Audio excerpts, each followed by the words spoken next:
Olá, continuando a nossa terceira aula de Direito Processual do Trabalho sobre recurso de revista, nós vamos partir da informação que foi dada no final da primeira parte a respeito da reforma trabalhista. E que eu dizia que a reforma tinha características muito do liberalismo econômico, liberalismo político, até a visão jurídica desse liberalismo.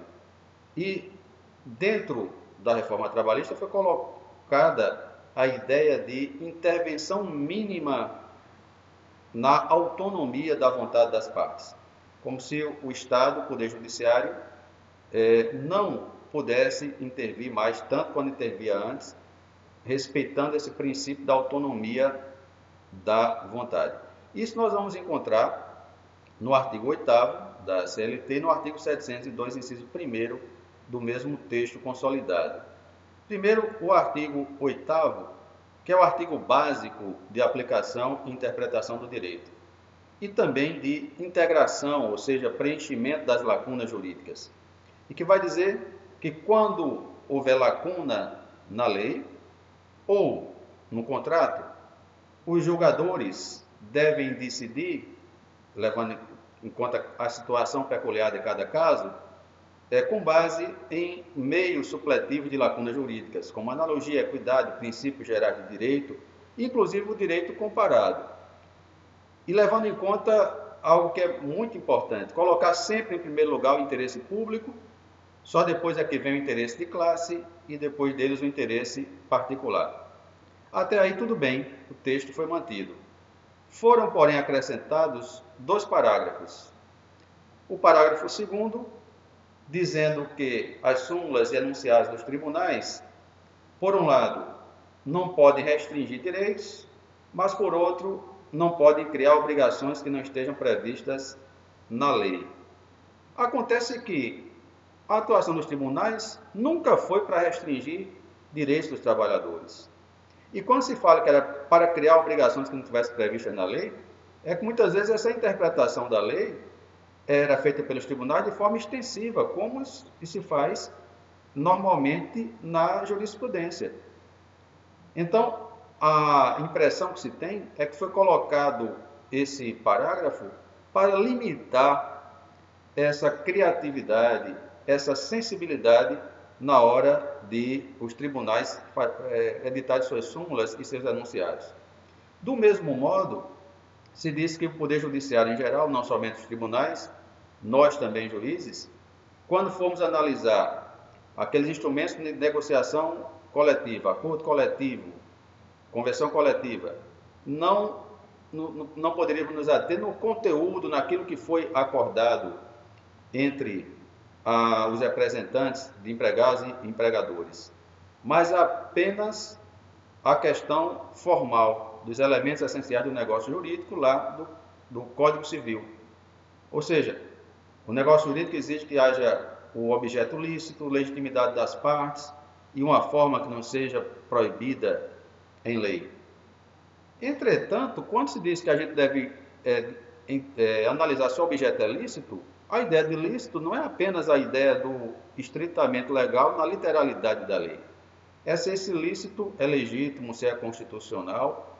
Então, apesar da ideia parecer ser de restringir a nossa atuação, os juízes podem também ter essa visão que podem analisar a licitude do objeto de forma mais ampla. Mas, além do artigo 8º, nós citamos o artigo 702 da CLT, que vai tratar da competência do tribunal, do TST, a competência do tribunal pleno.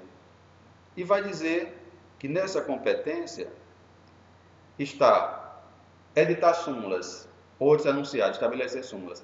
Entretanto, colocaram tantas pedras no caminho do tribunal pleno para que possa fazer essas súmulas que praticamente diz, olha, é muito difícil se editar uma súmula. E vejam aí as exigências. Voto de pelo menos 2/3 dos membros do pleno, caso a mesma matéria tenha sido decidida de forma idêntica por unanimidade em no mínimo 2/3 das turmas em pelo menos 10 sessões diferentes. Qual foi a intenção de se exigir tantos empecilhos, tantas barreiras para que haja a edição de uma súmula? E somente para lembrar, a estrutura do nosso TST é composta de 8 turmas jogadoras, certo? Então, não é fácil se ter a observância de todas aquelas exigências para que se editem súmulas. Tanto é que, se observarmos no site do TST, vamos ver que lá a gente tem mais de 400 súmulas. Mas a última é anterior à edição dessa reforma trabalhista, devido à dificuldade que foi colocada para se editar súmulas. O que me parece vai de encontro àquela ideia do Código de Processo Civil de valorização da jurisprudência dos tribunais superiores. Isso me parece muito contraditório. Agora, com relação específica ao recurso de revista, nós vamos ver alguns pontos básicos, mais importantes. Outros detalhes vocês poderão ver, tanto consultando as referências aos artigos da legislação que nós fazemos aqui, como também das súmulas de jurisprudência. E eu recomendo que vejam outros materiais, outros autores, a leitura também de livros, para enriquecer esse conteúdo. Então, nós vamos destacar aquelas questões mais peculiares ao recurso de revista. Nós já dissemos que ele tem essa natureza extraordinária, até o nome que era dado era recurso extraordinário, porque não se discute mais a matéria ligada ao mérito, ao direito subjetivo, mas o que se vai discutir é o direito em tese. Então, a natureza é extraordinária e a fundamentação é vinculada, ou seja, há determinadas matérias específicas que podem ser discutidas no recurso de revista, com a finalidade de uniformizar a jurisprudência e também garantir ou tutelar o direito objetivo e não o direito subjetivo das partes. É claro que o direito objetivo está intimamente ligado ao direito subjetivo. E Ehring, na luta pelo direito, já dizia isso para a gente, que ao lutar pelo direito subjetivo, o direito de cada um, aquela pessoa está lutando também pelo direito objetivo, que é o direito de todos, o direito que está na norma. De que adianta eu dizer que existe um direito do trabalhador previsto, assegurado pela Constituição e pela legislação infraconstitucional, se o trabalhador tem medo de entrar na justiça para lutar por seu direito? Então, aquele direito objetivo vai ser letra morta. Mas a ideia do recurso de revista é que se discuta o direito em tese, o direito objetivo, e não o direito subjetivo das partes. E aí a gente traz um conceito, vocês podem ver outros conceitos de doutrinadores que certamente vão trazer nos conceitos esses elementos da natureza extraordinária, que é cabível de acordos dos TRTs, visando uniformizar a interpretação da legislação em geral na competência da Justiça do Trabalho. O cabimento desse recurso, nós temos no artigo 896, as letras A, B e C da CLT. E aí nós vamos ter no artigo 896, nessas letras que foram aí citadas, quando é que a parte pode entrar, que tipo de matéria pode ser discutida no recurso de revista, que nós dissemos que a fundamentação é vinculada. Então, se cabe recurso de revista para a turma do TST, daquelas decisões que são proferidas nos TRTs em grau de recurso ordinário, ou seja, a parte entra com uma ação, digamos aqui na vara trabalhista de Guarabira. Eu prolato uma sentença, aí vai a parte, entra com recurso ordinário para o TRT 13 da Paraíba. Desse recurso ordinário, dependendo da matéria que for discutida, pode ser interposto recurso de revista para o TST. Não que o TST vai ser uma terceira instância, não é isso. O TST vai funcionar justamente como aquele tribunal que vai uniformizar o direito em tese. Por isso que vai dizer que é necessário que haja essa fundamentação vinculada. Ou seja, somente se... E aí a gente vai ter a letra A, letra B e letra C. Ou seja, quando houver divergência jurisprudencial entre tribunais, por exemplo, o tribunal daqui da Paraíba está decidindo de uma forma, o tribunal lá de Pernambuco está decidindo de outra forma. Então, quando houver aqui, ao mesmo dispositivo da lei federal, interpretação diversa que houver dado outro tribunal do trabalho, certo? Também, se derem ao mesmo dispositivo, não somente de lei federal, mas de lei estadual, convenção coletiva, acordo coletivo, sentença normativa, porque pode acontecer um acordo ou, coletivo ou uma convenção coletiva que envolva partes, por exemplo, relacionadas a uma empresa que tenha estabelecimentos em vários estados do Brasil e estados que fazem parte de jurisdições de diferentes tribunais. Se os tribunais estiverem dando interpretação diferente, cabe recurso de revista ao TST. E também se forem proferidas com afronta não somente à lei federal, mas também à Constituição Federal. E aí a gente já tem um traço diferenciador do recurso especial, que cabe lá ao Superior Tribunal de Justiça, ao STJ, para discutir lei infraconstitucional, já que para discutir a questão da norma constitucional se tem um recurso extraordinário para o Supremo Tribunal Federal. Nesse caso aqui do recurso de revista, é possível também já discutir no recurso de revista para o TST, quando houver afronta à Constituição Federal. O que não impede de haver também recurso extraordinário para o Supremo Tribunal Federal. Então, essas são as hipóteses básicas de cabimento. E nós vamos ver que cabe tanto das decisões do TRT em recursos ordinários, como eu já falei, no caput 896, como pode caber também na fase de execução, no agravo de petição. O agravo de petição é o recurso que se tem na execução, que nós vamos estudar posteriormente esse agravo de petição. E aí a gente tem no parágrafo 2º desse mesmo artigo 896, essa possibilidade. Veja que esse parágrafo 2º vai falar primeiro da questão da excepcionalidade. Depois vai falar primeiro que não cabe, depois vai dizer que cabe de forma excepcional. Mas veja aqui, diz, das decisões proferidas pelos TRTs na execução, não cabe recurso de revista. Então fala, não caberá. Mas, você já salvo, se houver ofensa direta e literal de norma da Constituição Federal. Então, se houver ofensa à norma da Constituição, cabe mesmo no agravo de petição. E vocês vão perceber que também há, em outros casos, até de forma excepcional, essa possibilidade de recurso de revista. E aí, além da questão da execução no agravo de petição, na execução de título extrajudicial e também no caso do rito sumaríssimo. A primeira previsão está aí no parágrafo 10 e a outra no parágrafo 9 desse mesmo artigo. Então, a gente tem parágrafo 10, cabe recurso de revista também por violação da lei federal, por divergência jurisprudencial e por ofensa à Constituição, nas execuções fiscais, título executivo extrajudicial.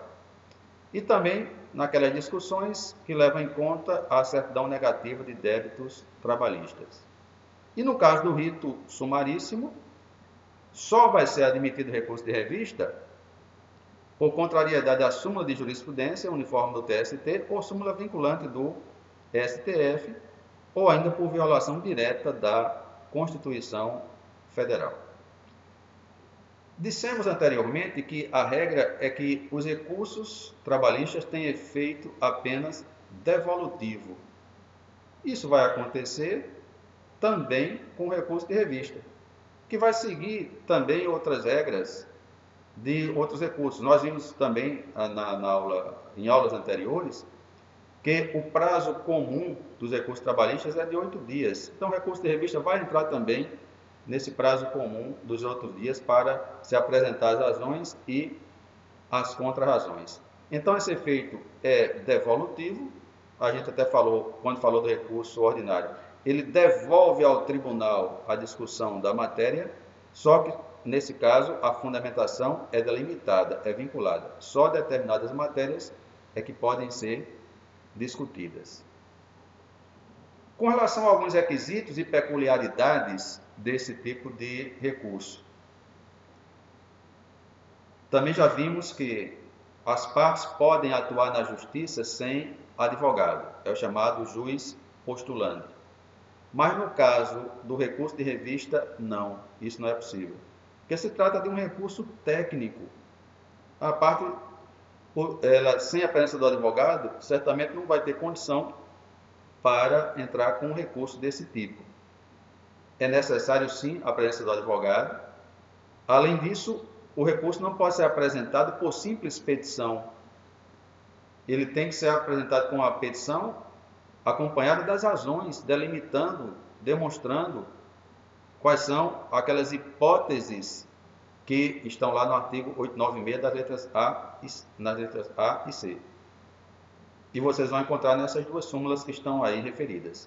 É necessário também o preparo, ou seja, o depósito recursal. Há também a indicação do artigo e, ao mesmo tempo, da instrução normativa do TST, que vai, inclusive, fazer referência à legislação que fixou, ou que vem fixando, o valor dos depósitos recursais.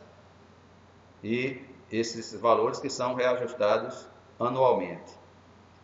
Também é preciso, já falamos também sobre isso, a demonstração e a indicação do cabimento. E o texto aí, o artigo que nós estamos indicando, vai dizer especificamente o que cabe à parte comprovar, sob pena desse recurso não ser recebido. E é necessário aquilo que nós chamamos de pré-questionamento.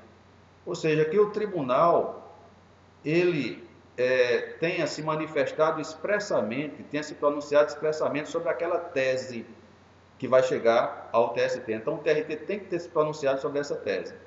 Para tanto, a parte que entrar com recurso deve ter o cuidado de alegar, já no seu recurso ordinário, aquela matéria para que o tribunal se pronuncie. Se o tribunal, o TRT, não se pronunciar, deve entrar com embargos de declaração, pedindo para que haja um pronunciamento sobre aquela tese. Agora, se o TRT não acolher os embargos de declaração, porque diz que não houve omissão, por exemplo, nesse caso, se considera que a matéria já foi pré-questionada. E vocês vão encontrar isso também aqui nas súmulas e orientações jurisprudenciais indicadas aqui adiante. É necessário ainda que a divergência seja atual. E para isso, cada vez mais é importante para juízes, assessores, estarem antenados com o que está sendo decidido nos tribunais. Quando a gente fala o atual, cada vez mais é aquilo que é mais recente. Porque muitas vezes a gente acha que uma decisão agora é atual, mas ela já foi superada por um entendimento mais recente. Então, a atualidade da divergência é outro requisito indispensável. Há também, a exemplo do recurso ordinário, o duplo juízo de admissibilidade. Tanto o TRT analisa se aquele recurso é ou não admissível, isso é feito pelo presidente do TRT, se encontra aqui no artigo 896, parágrafo 1º, e depois essa admissibilidade vai também ser feita pela turma do tribunal. Então, há o duplo juízo de admissibilidade. Além de tudo isso, se fala em transcendência, que é um tema muito polêmico. É muito polêmico e por isso eu vou me deter um pouquinho mais para encerrar essa discussão sobre recurso de revista na questão da transcendência. Nesse artigo 896-A da CLT. Então, veja, é importante a gente observar que essa questão da transcendência, esse dispositivo, foi colocado no texto da CLT por uma medida provisória de 2001. E a gente se pergunta, como é que você modifica um texto de direito processual por medida provisória. Onde é que está aí a urgência, que está a relevância?